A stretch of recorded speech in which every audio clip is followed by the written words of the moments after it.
Olá pessoal, bom dia. Vamos para mais uma aula aí de Mateco, né? Aula 2 sobre esse tema aqui, que é efeito do diagrama de efeito dos elementos de liga no diagrama de fases, né? Eu estou passando aqui rapidinho, gente. Inclusive, deixa eu até voltar um pouquinho, para ir falando, lembrando que a gente viu na aula passada, né? Bom, na aula passada eu comecei falando sobre os elementos de liga, como que eles podem estar na estrutura do aço, né? Forma substitucional, intersticial, como composto intermetálico, segregado, inclusão. Falei sobre os carbetos que podem ser formados também, a questão de solubilidade. Aqueles carbetos mais estáveis, né, e que não têm efeitos positivos na liga são os mais perigosos, né, porque é mais difícil de dissolver aqueles carbetos, né, de se livrar deles. Né. Falei aqui também sobre o efeito de alguns elementos no diagrama de fase aço-carbono, o que esses elementos fazem, né? Falei que o zinco, cobre, níquel, manganês, nitrogênio e carbono, esses 6 elementos, são elementos que estabilizam a austenita, ao passo que todos os outros elementos citados, que estão mostrados aqui também, são os elementos que estabilizam a ferrita. É claro que alguns têm uma tendência maior para essa formação, para a estabilização, né?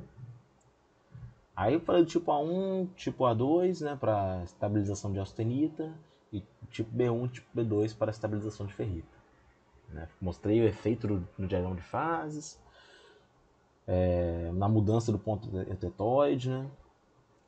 Enfim, finalizei a aula passada falando sobre isso aqui, sobre a ação dos elementos de liga nos ferrofundidos, né? Falei sobre o que esses elementos de liga fazem, né? Vocês podem ter percebido que, em relação ao ferro fundido, há uma grande preocupação no que se refere à grafitização, né? Sobre como certo elemento ele se comporta em relação à grafitização, tá bom? Bom, ainda sobre esses elementos de liga, né? Por favor, tomar a aula de hoje, começar a aula de hoje partindo de como esses elementos de liga eles agem no aço.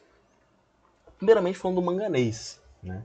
O manganês ele é adicionado no aço na forma de ferro-manganês para desoxidação e dessulfuração do aço líquido. Isso aí eu já falei lá naquele capítulo 3, se eu não me engano, 2, né? Capítulo 2, né? Agora não estou lembrado qual é o número do capítulo, mas que fala sobre a produção do aço, né? Para que esse efeito seja eficiente, a adição deve ser feita em excesso, e o manganês em excesso fica no aço. Né? Lembrando que na saída da aciaria há uma redução de manganês. Todos esses elementos que são oriundos do processo lá no alto forno, eles acabam sendo eliminados, né, através de oxidação na aciaria. Então eu tenho uma certa quantidade de manganês, só que eu tenho que adicionar ainda mais para levar o oxigênio e o enxofre embora, e o excesso fica no aço. Quando eu falo assim, né, parece que eu estou colocando muito manganês no aço, né? Só que na verdade a quantidade adicionada fica na ordem de 1%. Porém, esse manganês ele só é considerado elemento de liga quando ele está numa quantia, está em excesso. Né? Em ácido baixo carbono, a adição é de até 1,3% de manganês, dependendo do teor residual de enxofre. Ácidos de corte fácil, o manganês pode estar presente até 1,7%, que produz alguns sulfetos que ajudam na questão da usinagem. Né? Lembrando que o material que é para ser usinado, teoricamente ele tem que ser macio, né? Para que ele consiga, na verdade não só macio, falar assim até um pouco simplista demais, né? Só que tem que favorecer o processo de usinagem como um todo, né? Ser um material macio, que seja fácil de retirar material, que o cavaco formado tenha um formato ideal, né? Que ele seja quebradiço, né? Então tudo isso aí está dentro da questão da usinagem. Como o níquel, o manganês estabiliza a austenita, mas diferentemente do níquel, o manganês é um forte estabilizador dos carbetos, sem ser ele mesmo um forte formador de carbetos. Né? Então, o manganês ele estabiliza a austenita e ele estabiliza carbetos também, apesar dele não formar carbetos. O manganês ele aumenta a resistência da ferrita e aumenta a profundidade da têmpera. O efeito da têmpera é mais profundo. Quando a gente tem a profundidade de têmpera, é uma têmpera que eu tenho um efeito mais pronunciado, né? Eu alcanço uma dureza mais elevada, né? É tudo mais, tudo aumentado, né? Eu tenho uns aços Redfield, né? Desenvolvidos em 1882, que foram um marco na história dos aços. Eles foram produzidos com aproximadamente 12,5% de manganês, 1,2% de carbono. É um aço austenítico, ou seja, sua estrutura é majoritariamente austenítica. Ao ser resfriado rapidamente em água, para evitar a precipitação de carbetos, já que o carbeto está estabilizado, esse aço apresenta alta tenacidade e resistência ao choque. Né? O resfriamento rápido ele é feito para evitar a precipitação dos carbetos. Né? Ele vai ter uma alta tenacidade e alta resistência ao choque. Então, como se fosse um efeito contrário ao de uma têmpera comum. Ainda, embora relativamente macio, apresenta alta resistência ao desgaste. Tá bom? Esse é o manganês, né? Efeito do manganês na liga de aço. Aqui você vê que eu falei desses aços Redfield. Gente, por mais que esse curso aqui ele seja um curso voltado para falar de aço, eu não tenho como falar de todos os tipos de aço. Tem muitos tipos diferentes de aço, né? É muito versátil. Vocês vão ver que eu vou comentar de mais alguns aqui, mais alguns tipos menos comuns, né? Mais incomuns aqui. Mas aço, no geral, é um universo. A gente tem muita coisa para aprender em relação a aço, né? Tem muitos tipos diferentes, né? Então é bastante coisa. Bom, tungstênio, W. O W, ou tungstênio, ele dissolve na austenita e na ferrita, por ter uma estrutura CCC. Aliás, mais por ter uma estrutura CCC, ele tende a estabilizar a ferrita, porque a ferrita ela é CCC. Lembrando que a ferrita é CCC e a austenita é CFC.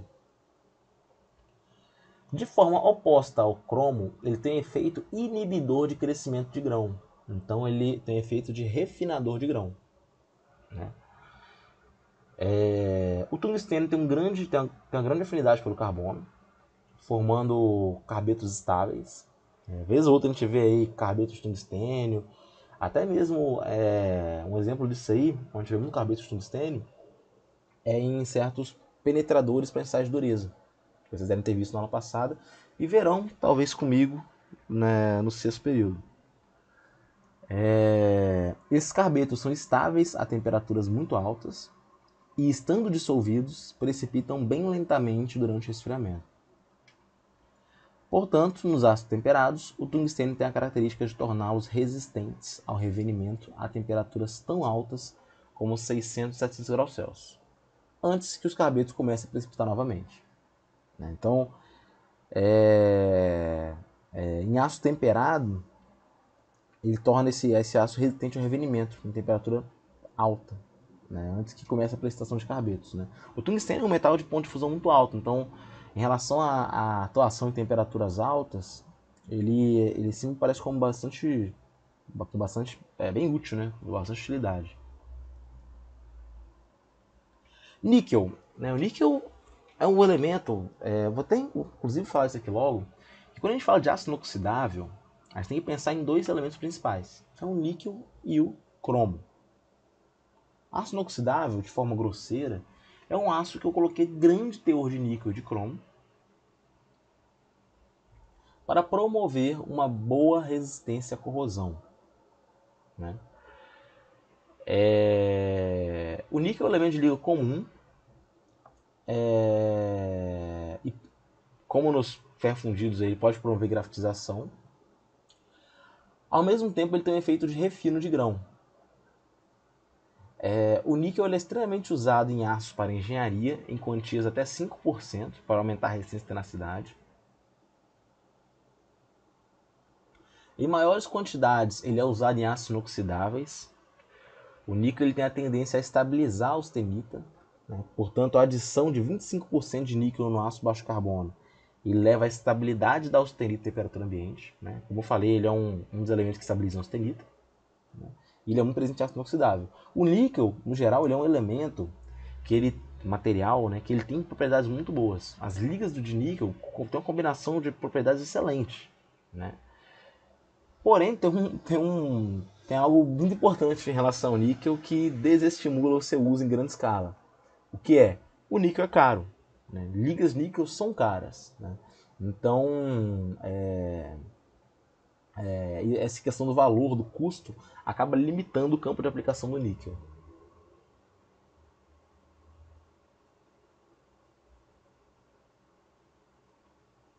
Opa, deixa eu ver aqui se eu tô falando alguma coisa.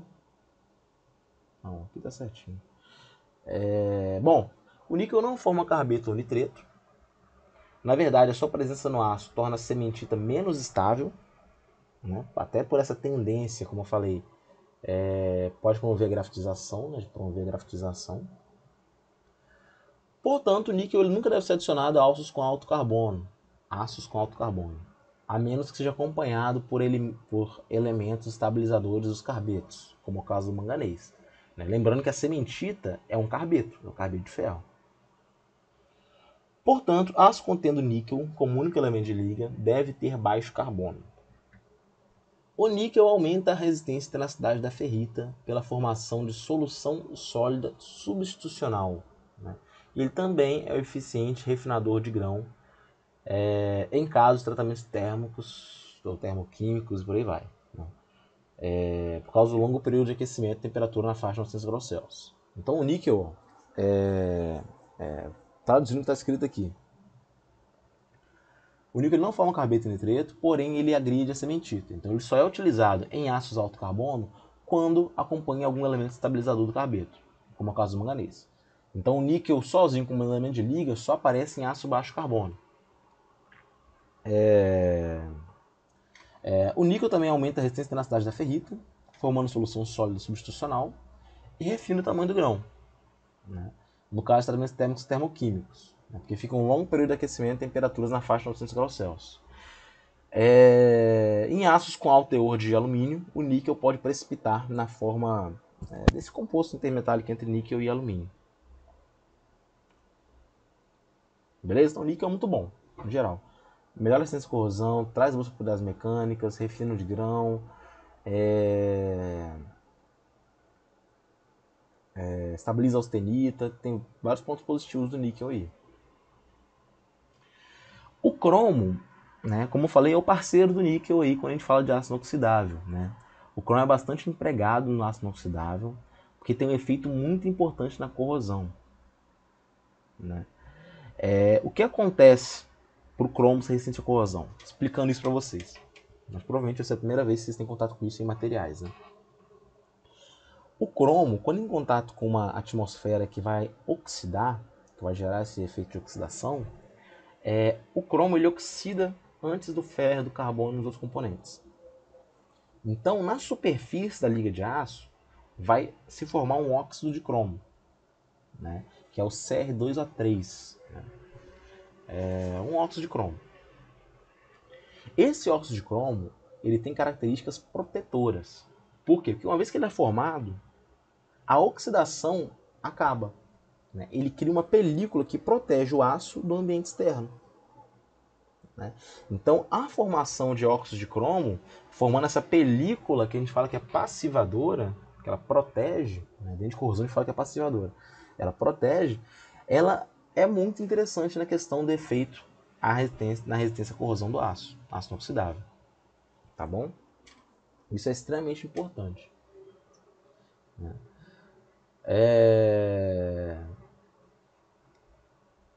Deixa eu ver se falta falar alguma coisa aqui em cima. Bom, ele é empregado em aço inoxidável por causa disso. Grande parte mantém-se dissolvida na ferrita, né, do cromo, embora possa precipitar na forma de carbetos, né, que geralmente é indesejado, tá, em aço inoxidável. O cromo aumenta a profundidade de têmpera por causa do retardamento da transformação que ele produz. Contudo, o inconveniente da adição de cromo é o crescimento de grão que ele provoca. A parte ruim da adição de cromo é o crescimento de grão que ele provoca. Portanto, deve-se tomar cuidado em não sobreaquecer o metal ou manter por longo tempo a alta temperatura nos tratamentos térmicos ou soldagem. Deve-se tomar cuidado para não sobreaquecer o metal nem manter por longo período de tempo em temperatura muito alta. As desvantagens do uso do cromo e do níquel, separadamente, são compensadas pelo uso deles em conjunto. Né? Esses são dois elementos que a gente costuma utilizar em conjunto, né? Na proporção de geralmente 2 ou 3 partes de níquel para uma parte de cromo.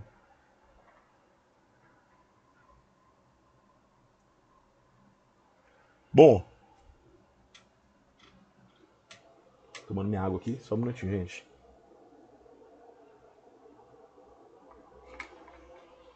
O vanádio. O vanádio aparece na forma de carbeto nitreto, né? E em quantidade menor dissolvido na ferrita. É um potente refinador de grão, né? Que seus precipitados são estáveis em temperatura elevada, promove a resistência ao calor das ligas, né? Resistência ao calor das ligas. O vanádio ele atua para aumentar a resistência à tração e também a resistência ao impacto, principalmente quando é usado com outros elementos de liga.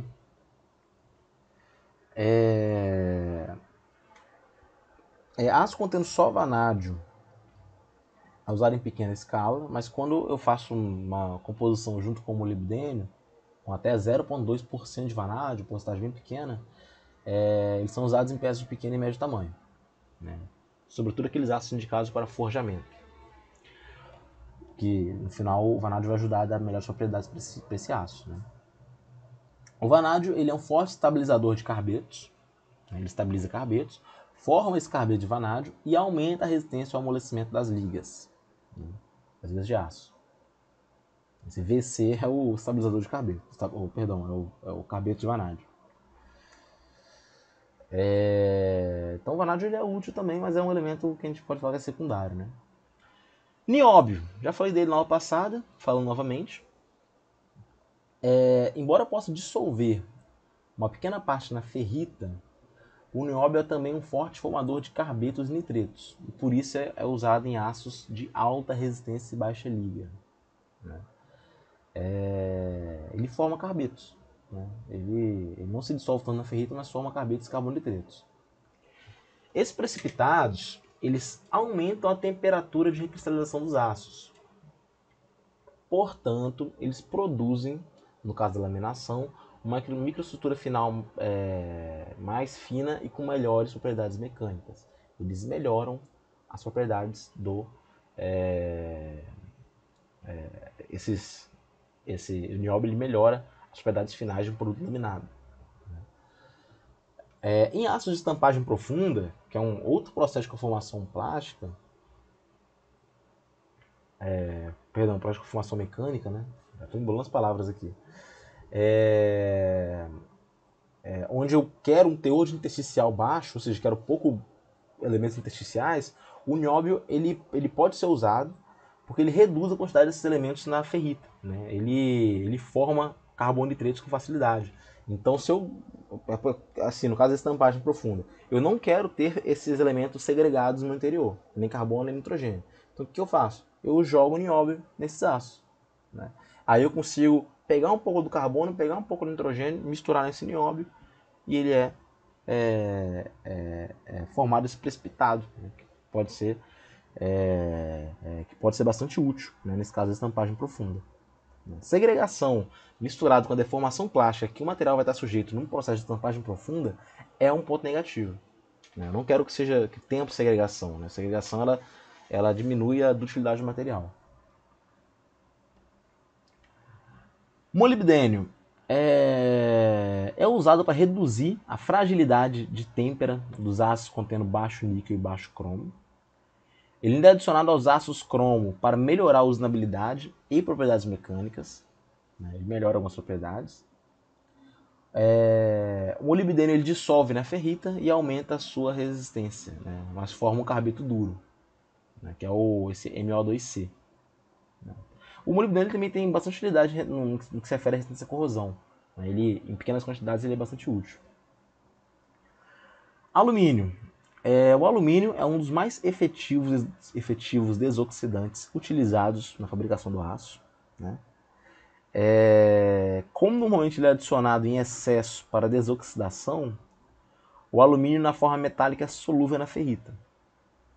Através da formação desse nitreto de alumínio, ele também é capaz de controlar o tamanho de grão. Então é outra utilidade do alumínio. O alumínio é também usado como elemento de liga nos aços para nitratação, né?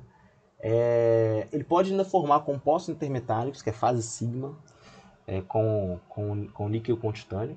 Vocês vão ver que essa fase sigma aqui é uma das fases que podem aparecer em aços, né? Sobretudo aços inoxidáveis, né? Tem fase sigma, beta, xi, teta, eta, por aí vai quase o alfabeto grego inteiro. São várias fases assim, intermetálicas indesejadas que acabam prejudicando as propriedades de um ponto ou outro, né? É até interessante que, se vocês pesquisarem aí fase sigma, aço inoxidável, vocês vão ver várias micrografias, várias fotografias, né, de um aço, onde é visível no microscópio essa fase, né, bem visível.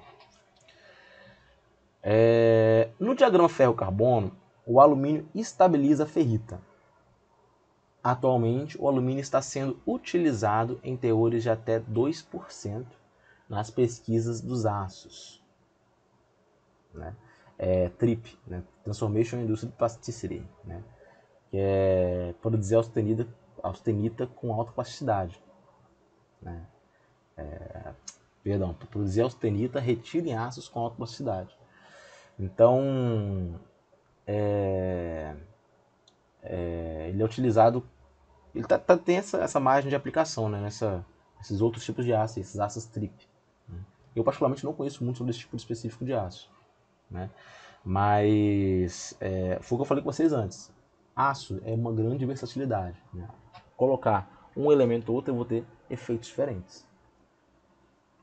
Silício. O silício aumenta a fluidez dos aços fundidos e, portanto, está presente em teores de 0,35%. Lembrando que o silício é um daqueles elementos que vem lá do processo de produção mesmo, né? Que já vem junto do calcário, junto dos fundentes, lá no alto forno. Porém, nos ácidos médio e alto carbono, ele deve ser limitado a 0,25% por causa das suas características grafitizantes, né?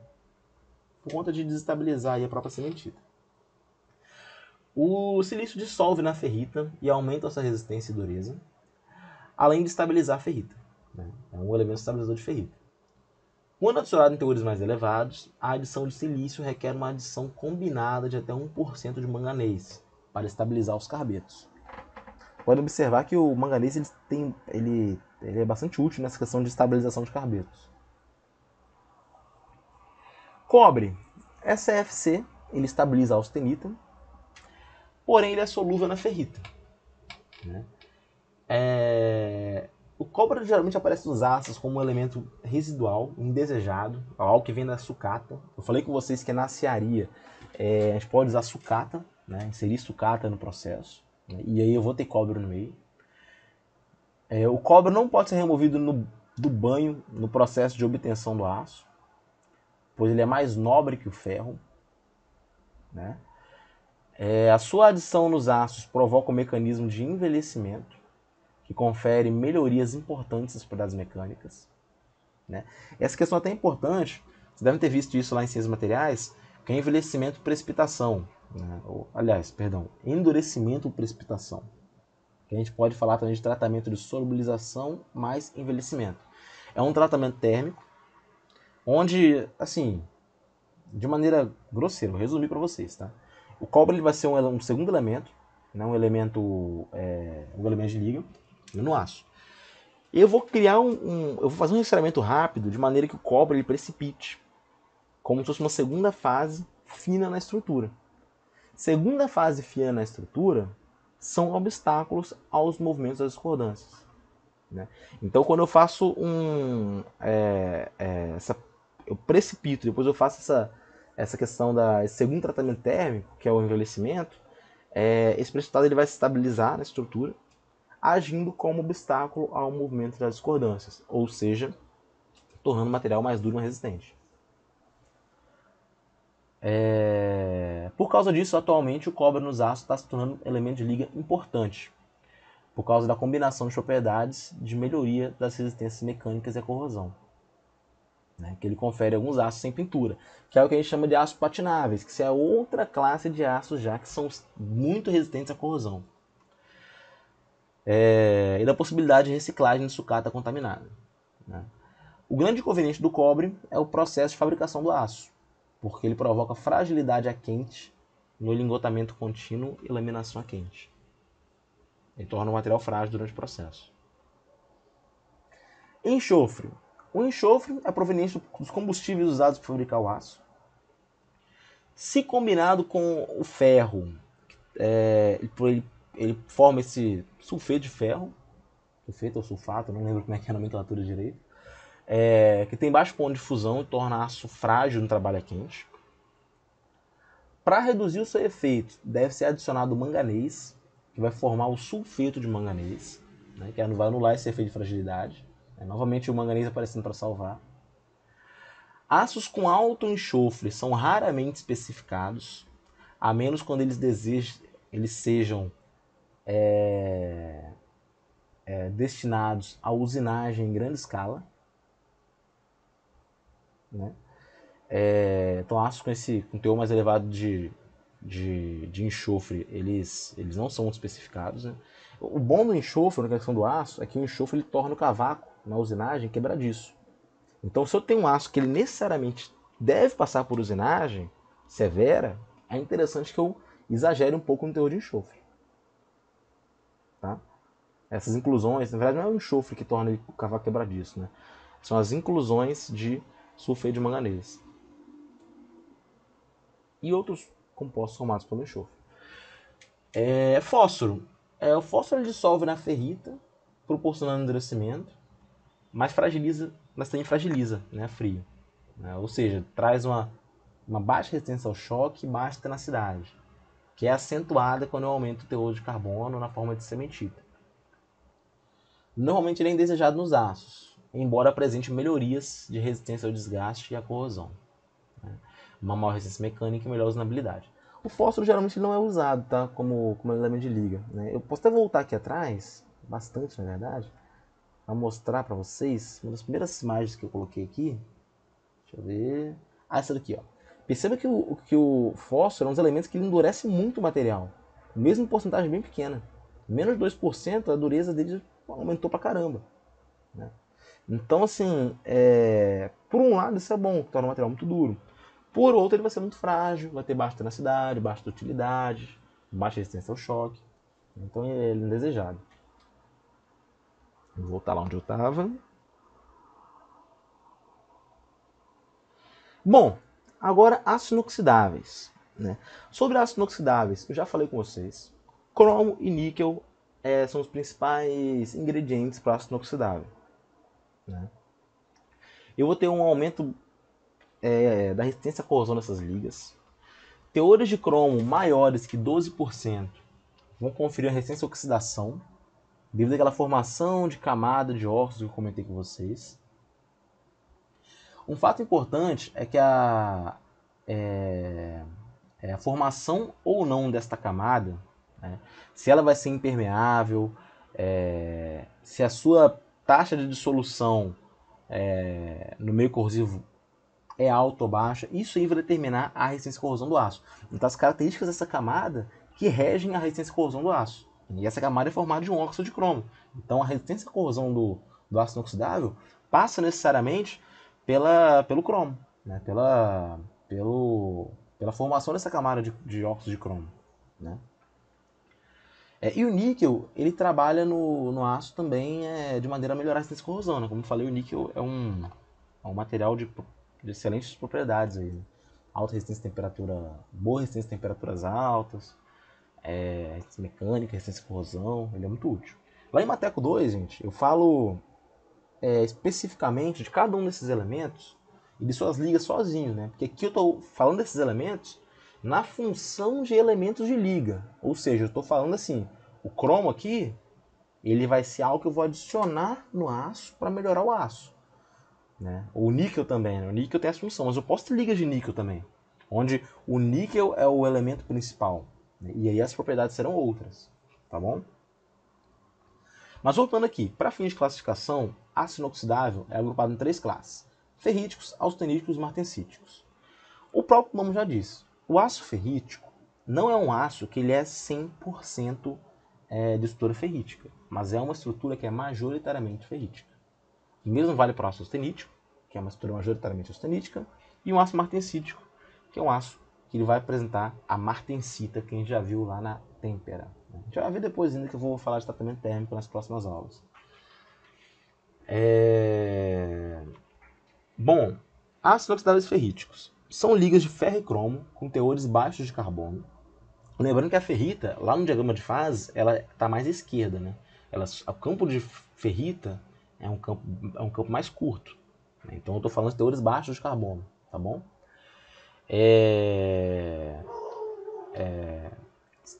Os ácidos inoxidáveis ferríticos têm teores baixos de carbono, com adição de níquel e de alguns elementos que estabilizam a ferrita, como alumínio, nióbio, molibdênio e titânio. Uma composição típica de um ácido ferrítico está mostrada aí, né? 0,08% de carbono, 11% de cromo, 1% de molibdênio, por aí vai. A porcentagem de níquel até baixa aqui, tá? Mas geralmente costuma ser mais alta.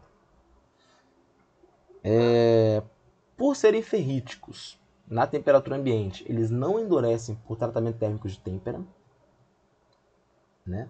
Lembrando que na têmpera eu vou ter uma mudança aí de estrutura de austenita para martensita.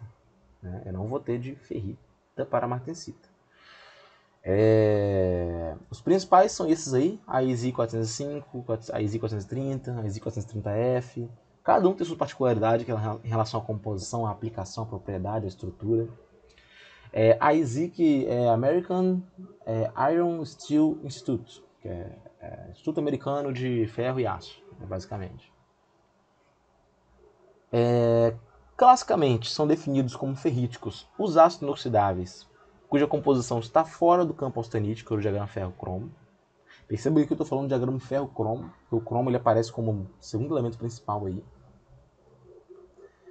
Por causa do alto teor de cromo, que é um estabilizador de ferrita, sua estrutura consiste essencialmente de ferrita alfa. Em todas as temperaturas tem a fusão.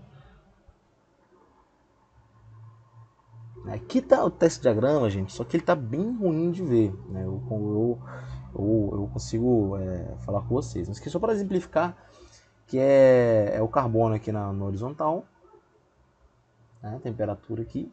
Você percebe que o diagrama está todo diferente quando aumentou de cromo. Isso eu queria mostrar para vocês, que o diagrama está diferente em relação ao que ele era antes. Né? A ferrita ela vai aparecer aqui, né, em pontos maiores, né, que vocês podem ver, ó, que tem esses dois campos de fase aqui, onde a ferrita aparece junto com alguns carbetos e compostos aí de cromo. Até porque essa liga que a gente está olhando no diagrama de fases agora é uma liga ternária, né? A gente pode considerar assim, já que é ferro, cromo e carbono.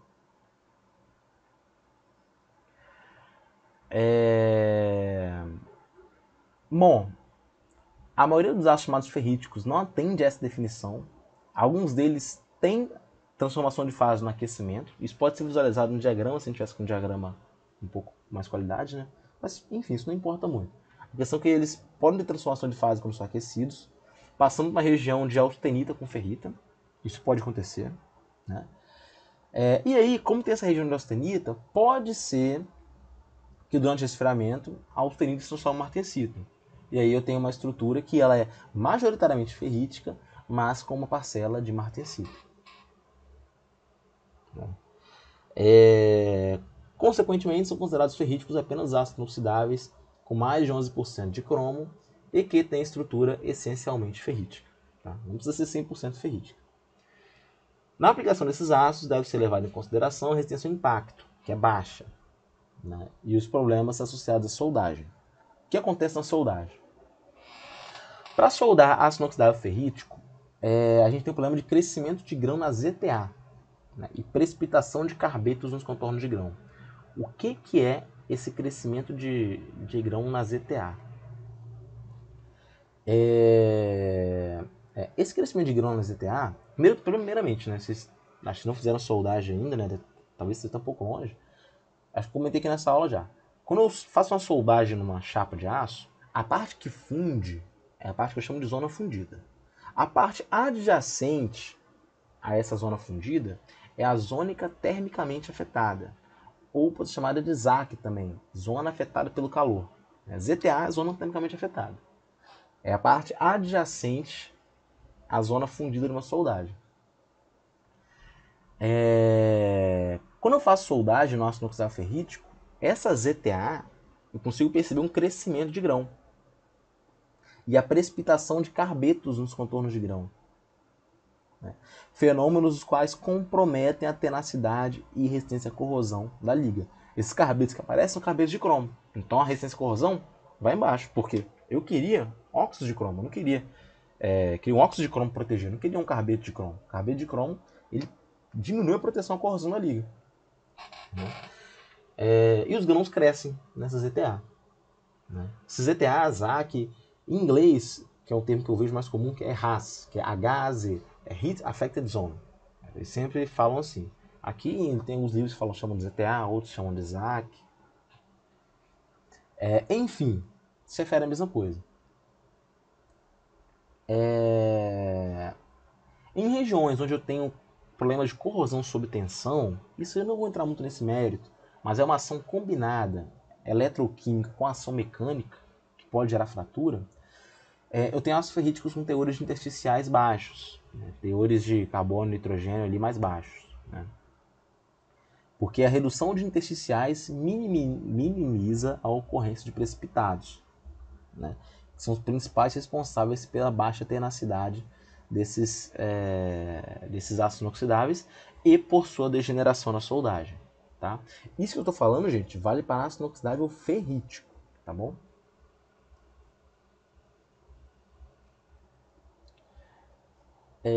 Aplicar esses ácidos inoxidáveis ferríticos em alta temperatura, essa aplicação desses ácidos encontra limitação, no que se refere a atmosferas oxidantes e nos casos onde é necessária a resistência à absorção de carbono e enxofre. Sua resistência à oxidação a alta temperatura é comparável à dos ácidos austeníticos, mas com custos mais baixos por terem menores teores de elementos de liga. Tá bom? Deixa eu ver se eu falar alguma coisa. Então, assim, em relação à resistência à oxidação, o ácido inoxidável ferrítico e o ácido inoxidável austenítico, o que difere é o preço, na prática, porque oxidação a alta temperatura, porque a reação dos dois é parecida.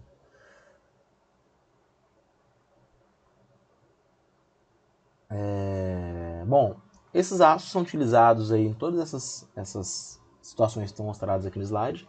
Adorno arquitetônico, automotivo, ferramenta para construção, peças para queimadores de óleo, peças para forno, tanques sépticos e por aí vai. Esses ácidos têm temperaturas de transição elevadas, frequentemente acima da temperatura ambiente, e por isso não são indicados para criogenia. A questão da transição aí, a transição desses materiais, desses ácidos, que eles tornam esse material com propriedades mecânicas ruins em temperaturas baixas, tá? Então aqui, gente, acho que eu tô dando volta, mas estou me referindo à transição ductil-frágil, que o material se torna frágil em temperatura muito baixa. Por isso que ele não é usado em criogenia. Quando eu falo de criogenia, são aplicações de aço em baixíssimas temperaturas.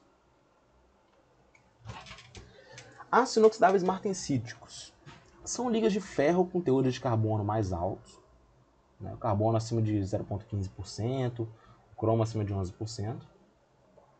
Nessas composições, haverá o aparecimento do campo austenítico no diagrama de fases, sendo, portanto, endurecíveis por tratamento térmico de têmpera. Lembrando que a têmpera, ela faz... A têmpera, eu não sei se vocês viram isso no período passado, mas a têmpera é o quê?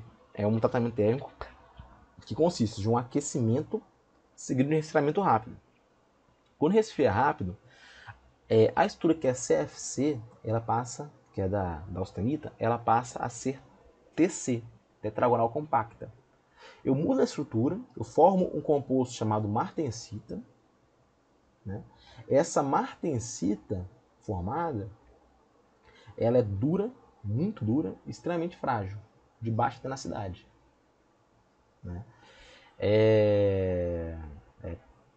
como tem esse campo austenítico no diagrama de fases, né, já que está com teor de carbono mais elevado, né, eu tenho a possibilidade de fazer esse endurecimento por têmpera.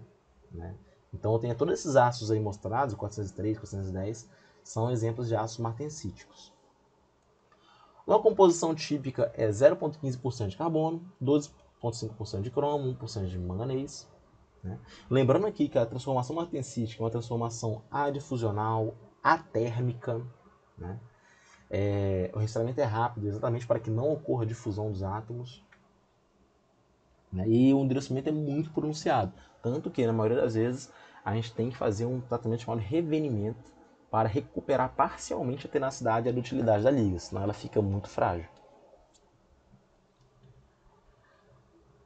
Os ácidos inoxidáveis martensídicos podem ser considerados equivalentes aos ácidos para têmpera e revenimento, com a diferença principal do alto teor de cromo.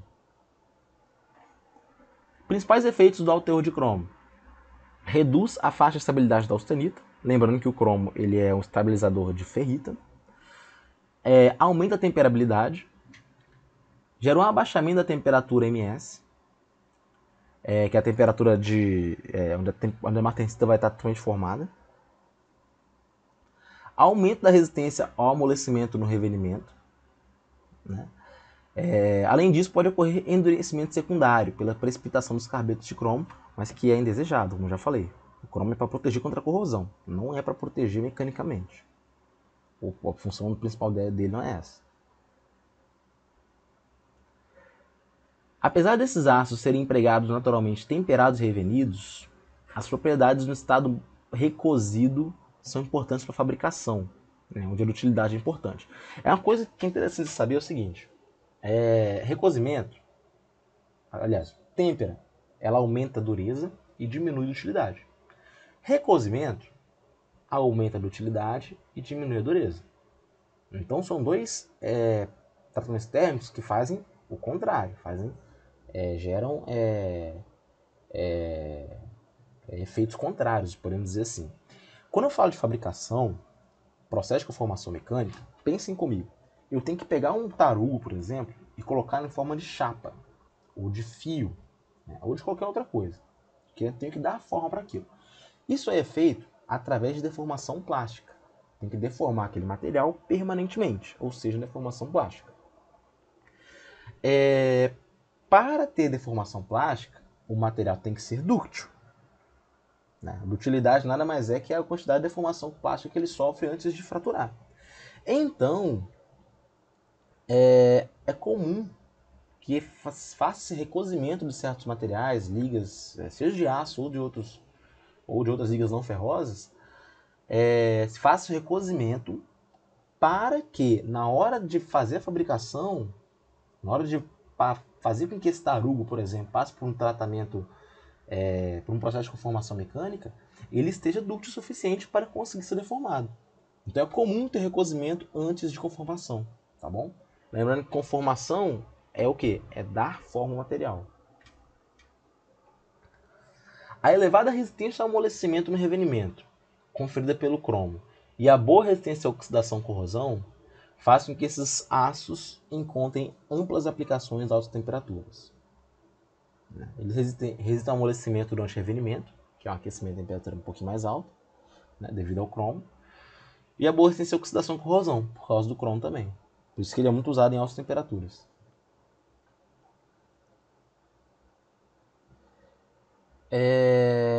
Nos ácidos inoxidáveis martensídicos, a temperatura de transição dúctil-frágil também é muito alta.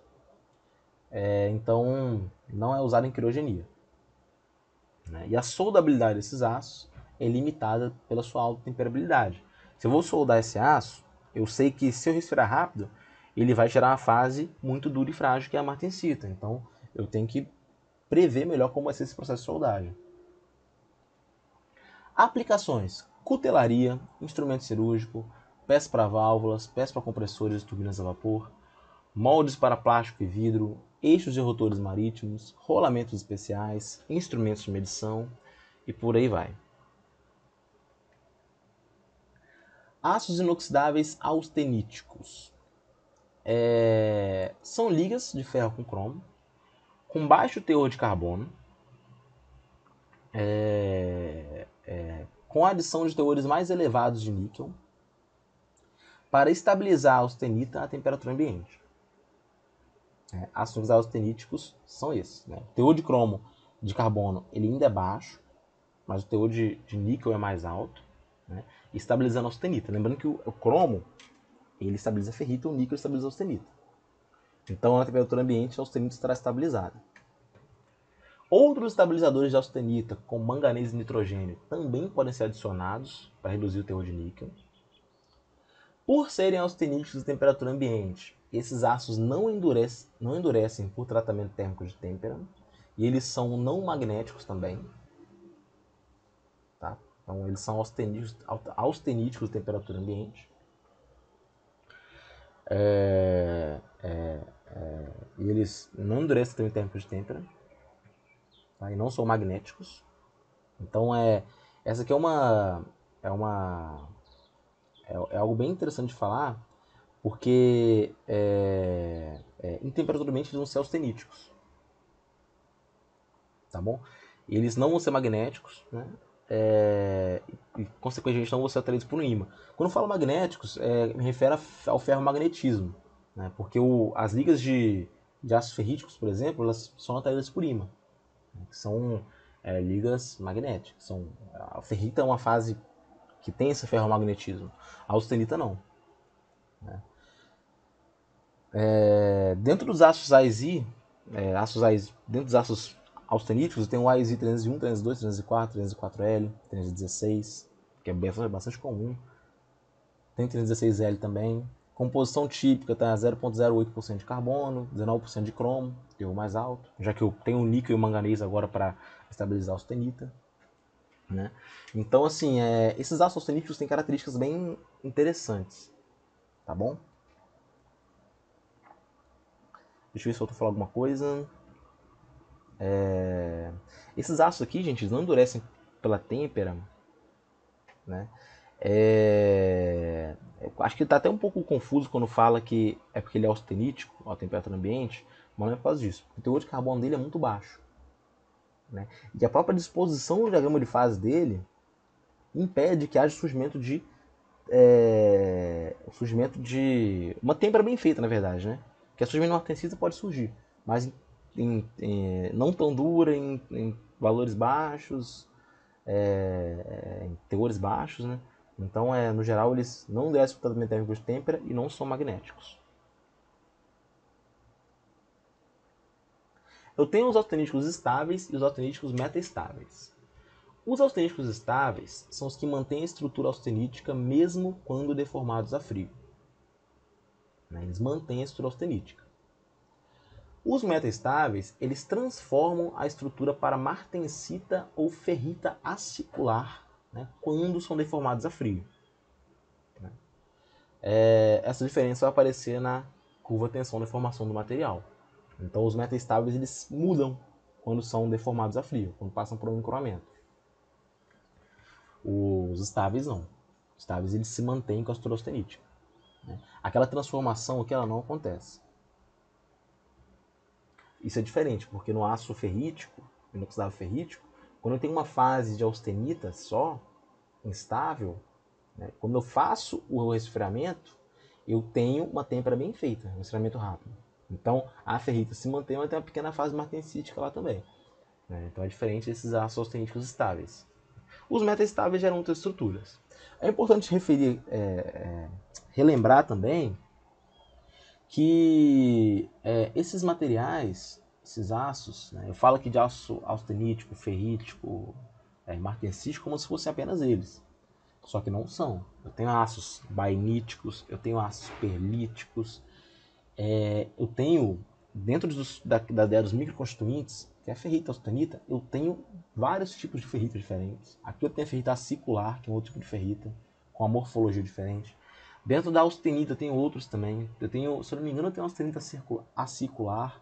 Eu tenho a austenita de Widmanstatten, que é outra que eu já trabalhei também. Enfim, tem várias subdivisões de acordo com a própria morfologia, tá? Aqui eu estou fazendo uma análise bem mais superficial.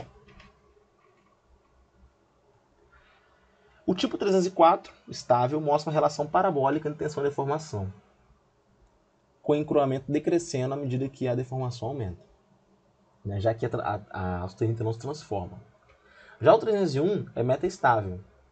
Quando deforma de 10 a 15%, ele mostra um encruamento acelerado, associado à formação de martensita, né? Induzida por deformação. Então, o metaestável tem uma transformação metalúrgica que acontece dentro dele. Transformação de fase, podemos dizer assim, né? Que a fase austenita ela se torna martensita ou se torna feita circular, né? Isso aí. Ácido 201, 203, 301 tem as mais altas relações de limite de resistência e limite de escoamento. Mas são resistentes. Então, exatamente por isso, porque o encurramento ele é acelerado. Né? Ou seja, ele vai se tornando mais e mais resistente à medida que ele é deformado. Agora, pensando do ponto de vista da plasticidade, esses ácidos inoxidáveis austeníticos, eles têm alta plasticidade. Né? Lembrem que eu falei com vocês que os ferros fundidos só podem ser fundidos porque eles não têm plasticidade, já que eles não passam pelo campo da austenita? Então, aqui os ácidos austeníticos, eles passam pelo campo da austenita. Eles se mantêm como austenita em temperatura ambiente, estável, né? Então, eles têm uma alta plasticidade, eles podem ser conformados com certa facilidade.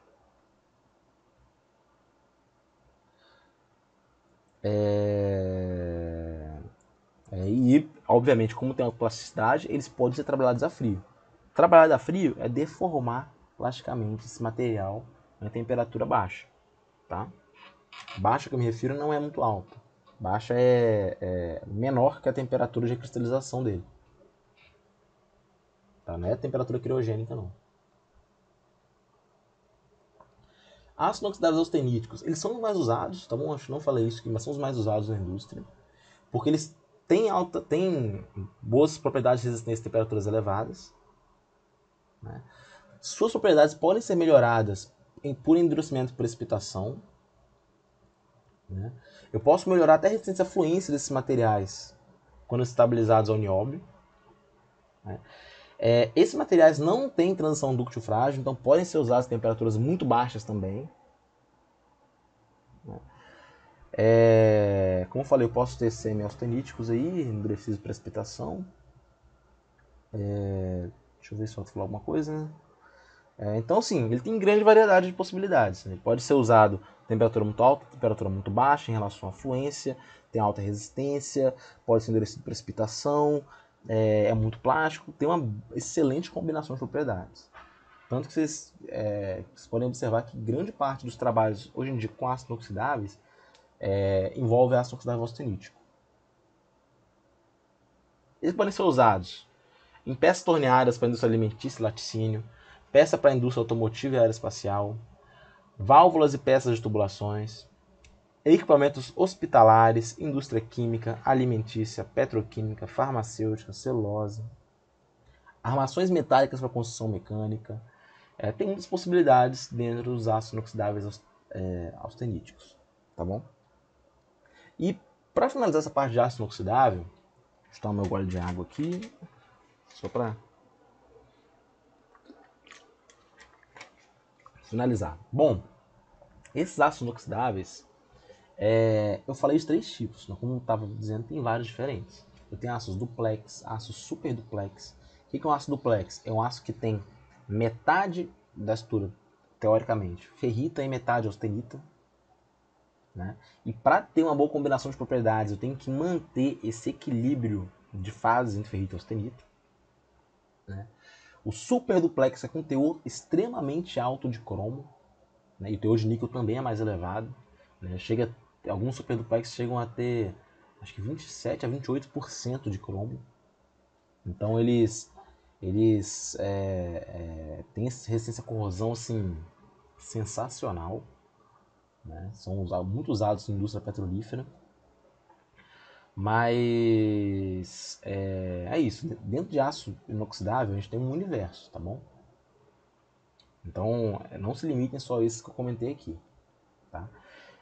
Aço inoxidável, geralmente a nossa maior preocupação não é a estabilidade da ferrita. Nossa maior preocupação é resistência à corrosão. A corrosão, eu até falo isso no meu curso de corrosão, que é um dos problemas mais frequentes em equipamentos mecânicos. É algo que um engenheiro mecânico tem que lidar com frequência, né, porque acontece. Né? Muitas pessoas fazem projetos equivocados, né, que geram uma situação onde a corrosão vai acontecer, eu vou ter que ter substituição de equipamento, às vezes compro de outra máquina, eu tenho que... às vezes tem algum acidente gerado por corrosão mais acelerada, então a corrosão é um grande problema. Tá? Então ácido inoxidável, ele atende essa necessidade de se ter uma alta resistência à corrosão. Por isso são bastante utilizados, tá? No geral, ácido inoxidável. Tá? E um erro muito comum que as pessoas acham, né, é que falar inoxidável é que ele não oxida, ou ele não corrói.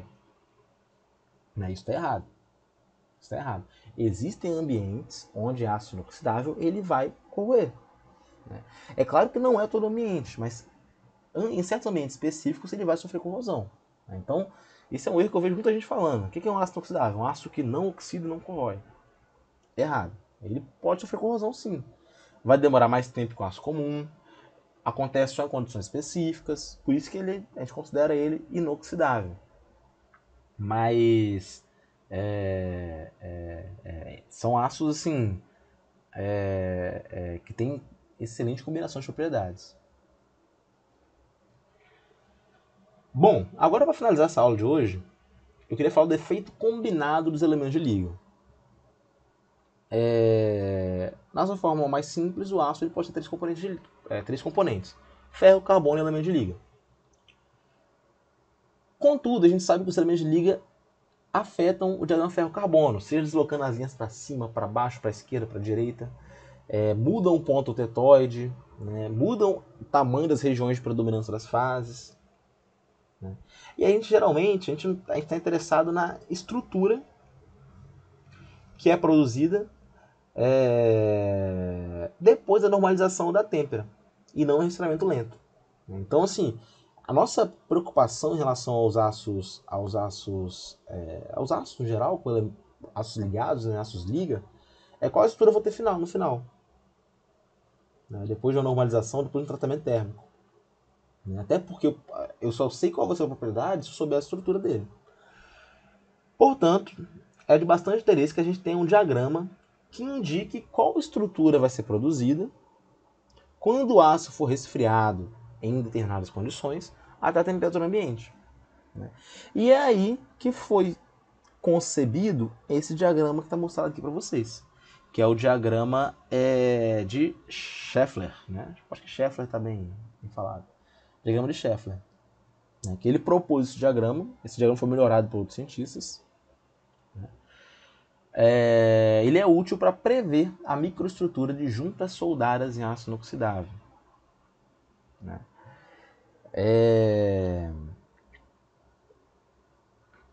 Bom, o que é esse diagrama? Aqui no eixo vertical eu tenho níquel equivalente. O que é esse níquel equivalente? É um valor que vai ser equivalente ao níquel. Vou pegar a porcentagem de níquel, mais 30 vezes a porcentagem de carbono, mais 0,5 vezes a porcentagem de manganês, e vou ter um valor. Né? Perceba que níquel, carbono e manganês, esses três elementos que eu estou falando, são três elementos estabilizadores de austenita. Tá bom? Então é como se eu pegasse todos esses elementos que estabilizam a austenita e calculasse o efeito deles, que a gente chama de níquel equivalente. Por outro lado, o cromo equivalente, que está no eixo horizontal, ele é como se eu pegasse todos esses elementos que estabilizam a ferrita e calculasse a porcentagem de cromo, mais porcentagem de molibdênio, mais 1,5 porcentagem de silício, mais 0,5 porcentagem de nióbio. Pego todos esses valores, calculo o que eu chamo de cromo equivalente, que vai me dar uma noção, né, do efeito desses elementos que estabilizam a ferrita. Né? Perceba quando o nível equivalente é muito baixo e o cromo equivalente é muito alto, eu tenho ferrita. Quando o nível equivalente é muito alto e o cromo equivalente é muito baixo, eu tenho austenita. Né? Então esse diagrama ele me dá fases, vai me dar o que tem em cada ponto. Né? Tem martensita aqui embaixo, tem a austenita, tem a ferrita. Né? Perceba que se o aço for majoritariamente ferrítico, eu já não tenho uma formação mais pronunciada de martensita. Eu tenho regiões aí mostradas sobre esse 1, 2, 3 e 4. 1, uma região aí onde há o crescimento de grão. 2, uma região onde pode ocorrer trinca frio induzida por hidrogênio. 3, precipitação de fases intermetálicas, né, como carbetos, carbonitretos e por aí vai, nitretos, boretos. 4, trinca de solidificação acho que ele quis dizer liquefação, né? Liquação está escrito aqui, né? Então esse diagrama ele é útil para a gente prever defeitos na soldagem, né? Vou ter uma previsão da microestrutura de juntas soldadas, né? O aço duplex que eu falei com vocês, ó, ele estaria mais ou menos aqui, ó, entre a ferrita e a austenita, né? Mais ou menos 50% aqui, mais ou menos na zona 3. Precipitação de fases intermetálicas, que é o principal problema que aparece, né? Quando vai soldar aço duplex, né? Aço ferrítico aqui embaixo tem o problema do crescimento do grão, né, com soldagem. Eu até falei sobre isso com vocês, crescimento do grão na ZTA. O 2 é trinca frio pelo hidrogênio, devido ao resfriamento rápido. O hidrogênio vai estar segregado ali, a martensita, né? E o 4 é a questão da ferrita. Perdão, da austenita, onde eu tenho trinca de solidificação de liquefação, né? É o problema da austenita. Então aqui eu tenho regiões diferentes nesse gráfico, tá bom?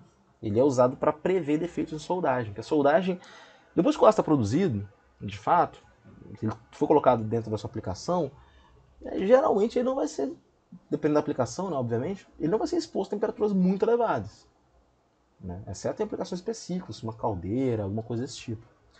Mas quando ele é soldado, que ainda está na parte da fabricação, ele pode ter mudanças graves na propriedade. O grande problema de aço inoxidável é a soldagem. Soldar aço inoxidável é um trabalho triste, né? Um trabalho triste porque a gente encontra dificuldade.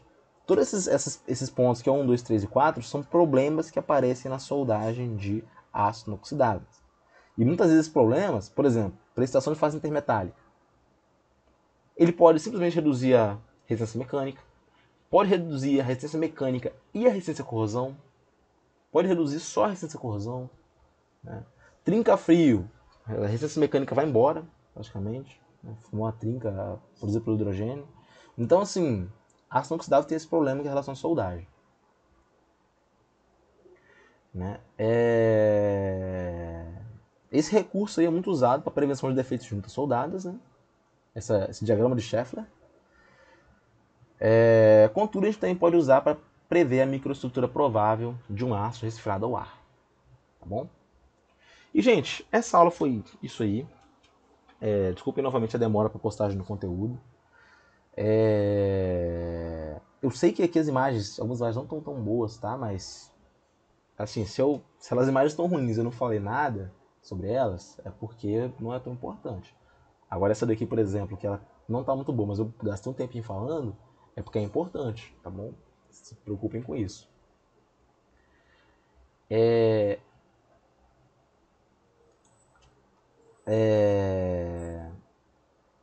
Só queria finalizar a aula, então. Tenha uma boa semana. Qualquer dúvida, mandem mensagem. Eu sei que esse tema pode ser um pouco confuso, que é muita informação de vez, mas espero que vocês estejam pegando devagar. Caso não estejam, por favor, me falem das dificuldades, que eu tento adaptar alguma coisa. E é isso, pessoal. Tenham uma boa semana, descansem bastante e até a próxima.